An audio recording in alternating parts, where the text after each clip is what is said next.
तर धुळ्यात साखरेच्या दरवाढी विरोधात ठाकरे सेनेच्या महिला आक्रमक झाल्याचं पाहायला मिळतंय। साखरेच्या दरात तब्बल 29 रुपयांनी वाढ झाली आहे। ठाकरे सेनेच्या महिलांकडून सरकारचा निषेध व्यक्त करण्यात येतोय। शासनाने दरवाढ रोखण्यासाठी ठोस उपाययोजना कराव्यात अशी मागणी सुद्धा यावेळी करण्यात येते।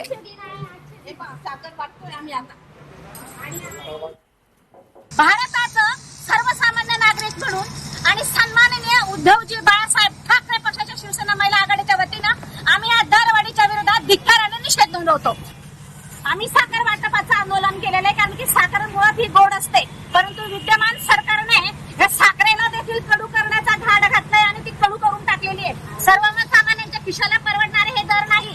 आतापर्यंत इतिहासात साखरेचे दर स्थिर राहिले आहेत, थोडेफार 2-4 रुपयांनी वाढलेले आहेत, परंतु आता मात्र 15 आणि 20 रुपयाची वाढ ही अतिशय चुकीची आहे। सरकारने या बाबतीत सगळं त्यांचं हे नोंदवावे। तर कळमनुरीच्या चिंचाळेश्वर महादेव मंदिरापासून हिंगोलीच्या ओम कायाधू महादेव मंदिरापर्यंत आमदार संतोष बांगर यांची भव्य कावड यात्रा निघाली आहे।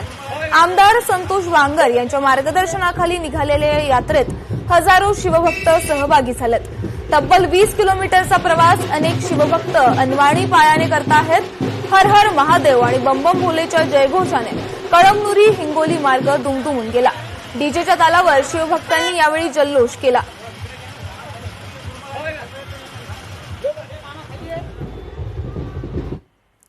तर पुण्यातील सोनाई डेअरी प्रकरणी एफडीए आयुक्त तुकाराम मुंढेंची प्रतिक्रिया समोर आली आहे। सोनाई डेअरीवर कारवाई केली आहे, कारवाईबाबतचे रिपोर्ट येणं बाकी आहे। मी यावर कोणतंही वक्तव्य करणार नाही, मात्र आम्ही याबाबत कारवाई करत नाही असं तुमच्या डोक्यात काही असेल तर ते कृपया काढून टाका असं तुकाराम मुंढे म्हणालेत।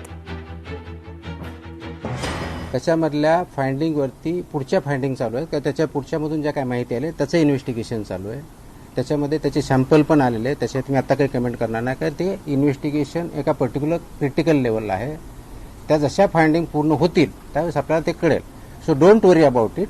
तुम्हाला अशी काळजी करण्यासारखं त्याच्यात काही नाहीये। आम्हाला जर ती माहिती द्यायचीच नसेल तर आम्ही सांगितलं नसतं, आम्ही तिथं कारवाई केली असेल। सो असं काही तुमच्या मनात जर असेल तर पहिले डोक्यातून काढून टाका। We are very much transparent आणि प्रत्येक कारवाई आम्ही प्रेसनी कळवतोय। लोकशाही मराठी ऐका, पहा, जागरूक रहा।